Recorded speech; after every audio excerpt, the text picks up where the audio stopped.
Ladies and gentlemen, welcome back to the channel and welcome back to the vlog.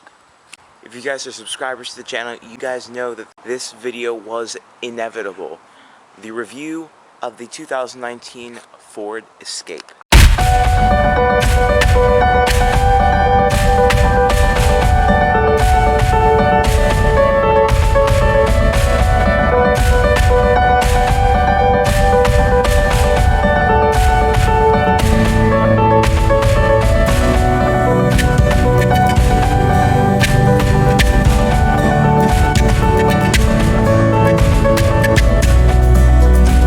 If you are new to the channel, if you are new to the vlog, my name is Caleb.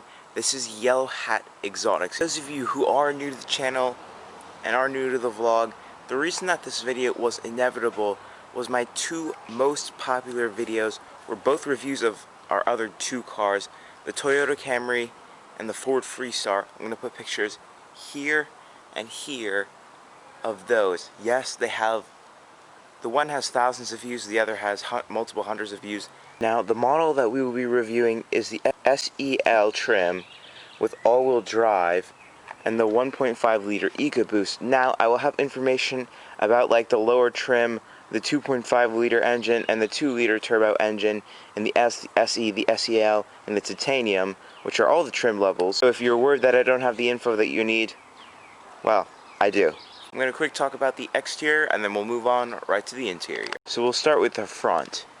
In the inside here, there is an active grille shutter system. This is standard on all the models from the S, the basic trim, to the titanium, the fancy smanchy trim. And what it does is improve aerodynamics when you need it, or improve engine cooling when you need it. Trims from the SEL and up, they get LED lights and fog lamps. The SE and the S models, I believe they just get halogen lights, and the SE might have like an LED trim thingy like that, but it does not have like the full like LED kind of cluster look that the SEL and the titanium will have. So this particular vehicle is equipped with the SEL Sport Exterior Package, which I'm pretty sure it didn't cost anything to get that, which is nice. It's quite nice. So some of the things that you get, this grille right here, you don't get like these chrome bars.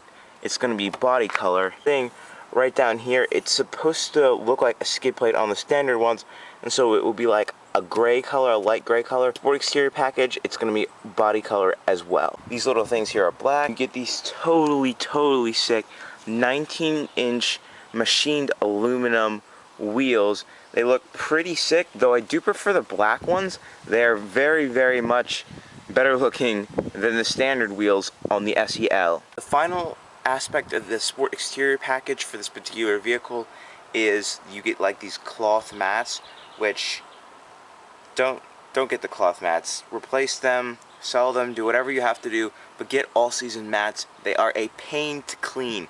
Do not get the cloth mats. So back here we've got the standard lights. Here's a fun fact, how you tell the 2019, which is the last year that I think 2019, 2020, those are the last years that they were actually making this generation of the Ford Escape. They came out with a new one, and the way that you can tell that from the old ones is you see this little white piece right here. It's just going to be this little white piece. But how you can tell if it's a 2018 or older is the white piece will actually extend all the way out around this little thingy right here. I almost forgot to mention, but Sport Exterior Package, you also get this in body color as opposed to that odd light silver grayish color. Another fun thing is on the higher trims, you get this little code thing, so you can like just punch in your code instead of just like using the keys to unlock it. Why you would do that? Not 100% sure, but you can if you want to.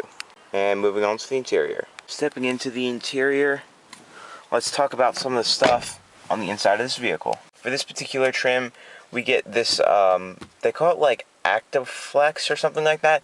It's very similar feeling and looking to rubber. It looks like really cheap plasticky rubber. Normally on like the SE and the trims below it, it's going to be cloth. On the titanium, it should be real leather. And then you get a bunch of plastic.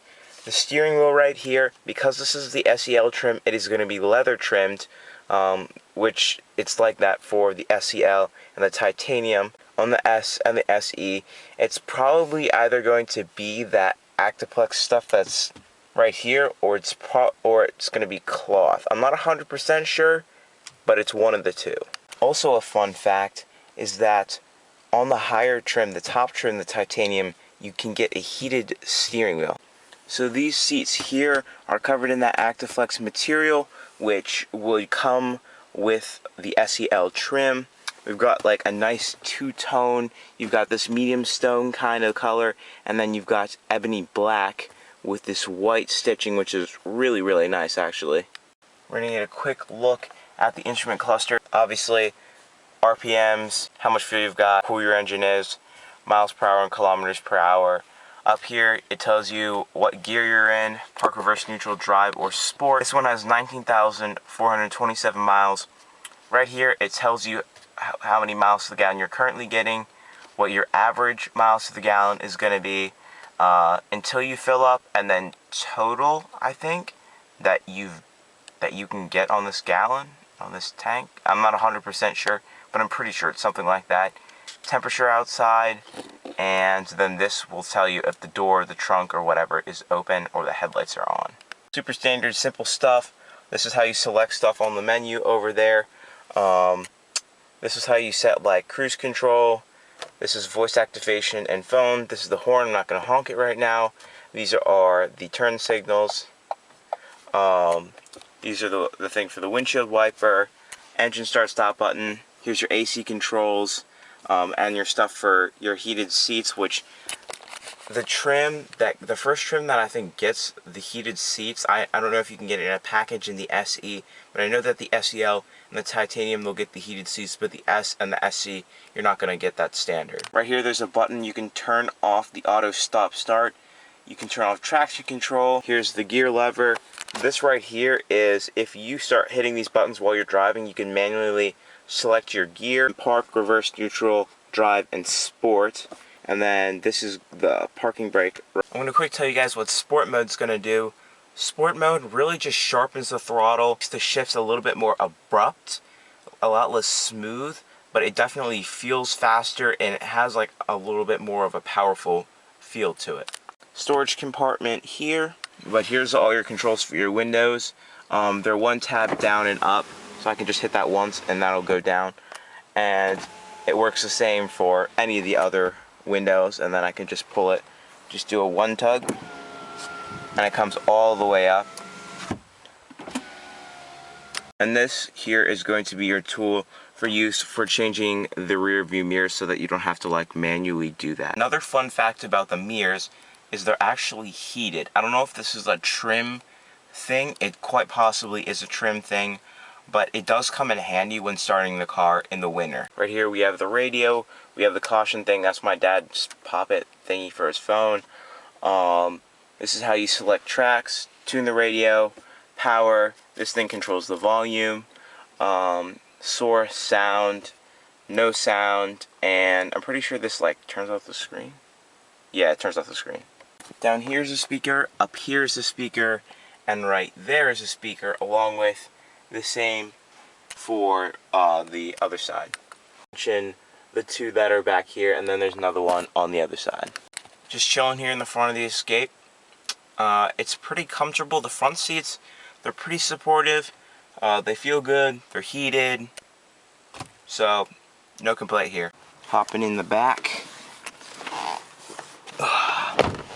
So, this is kind of an unfortunate situation because I've heard a lot of complaints about these rear seats. They're high, they're cramped, you don't have a lot of headroom up here. It's not the most comfortable in the back, but it is not majorly uncomfortable. If you are a child or someone who's like 18 or younger, or as long as you're not over like 5'10", I think you'll be okay back here, but it could very easily get pretty cramped. Another thing about the speakers, on the titanium trim, you have a Bang & Olufsen sound system, which apparently adds a few speakers, and it's apparently a really, really good sound system. So if you really like your sound system to be really, really good, go for the titanium. AC vents, you got this power outlet right here. You've got cubbies in the backs of the seats. You have this thing that you can pull down. Obviously, you've got the seat belts. The contrasting trim comes to here, and so does the majority of the stitching. We're gonna double hit this, and there goes the trunk. It's actually pretty fast too. Checking out the trunk here, pretty solid trunk space, but this kind of does impede the access. Pretty basic stuff. Open this up, you got your spare tire right there. There's some stuff in there, 12 volt, there's a light, there's a storage container, and we're moving on.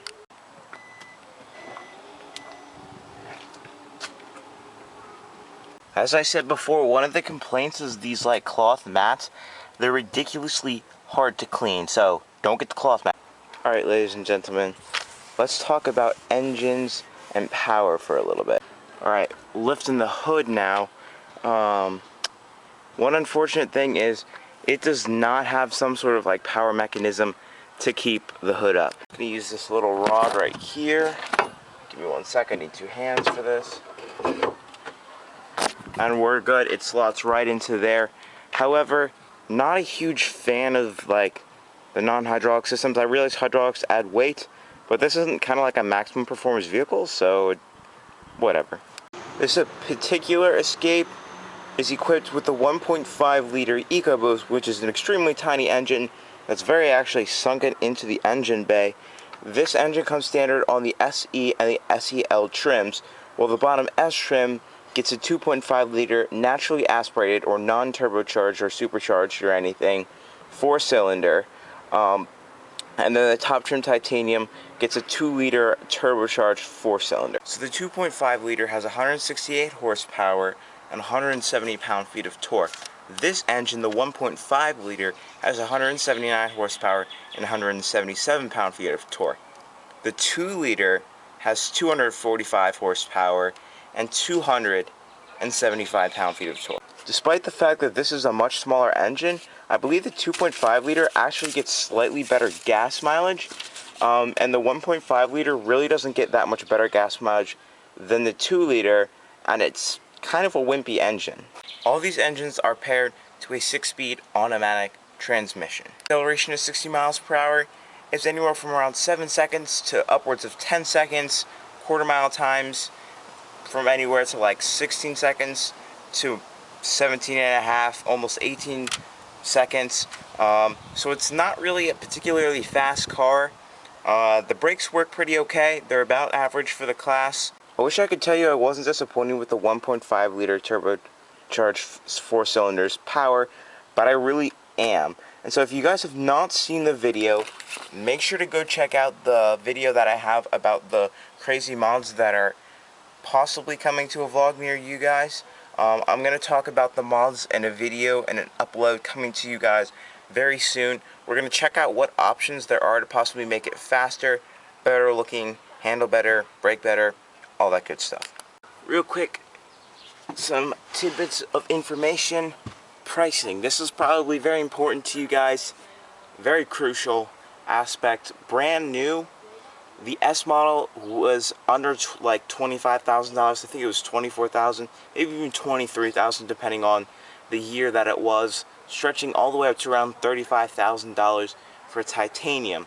Now this particular model, the base spec MSRP, I'm pretty sure it was $29,995. This particular one was running around $33,000. Could you expect to pay for picking up one now in 2020? Depending on the year, depending on the trim, I'd say you could probably get one for under 15,000 bucks if you're smart, if you know what you're doing, and if you know how to bargain a little bit. Obviously, there's still quite a few of them left on the dealership lots, so if you're looking to pick up a brand new one, you want to get a discount on a brand new Escape, you're definitely going to want to charge them down a little bit.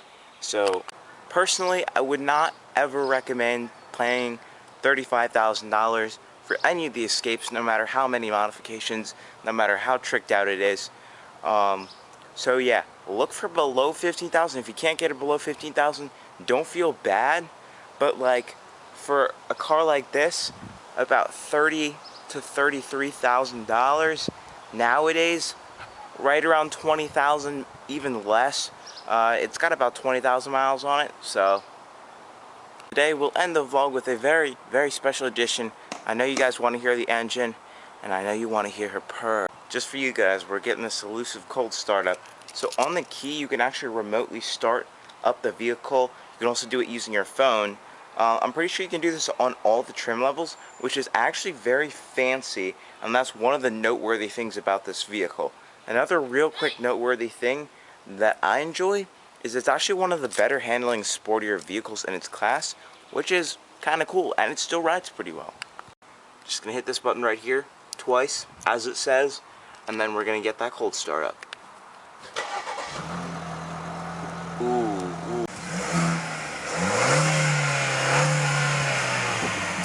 And thanks to my sister for helping me out with that one last shot there too. There you go, guys, we got you your special treat. We got you those revs. And for that, you guys better start smashing that like button for me. As always, hope you guys enjoyed today's video. Again, smash that like button. We need those mods. We need that new exhaust. Smash that like button, subscribe, and I hope to see you guys in the upcoming videos.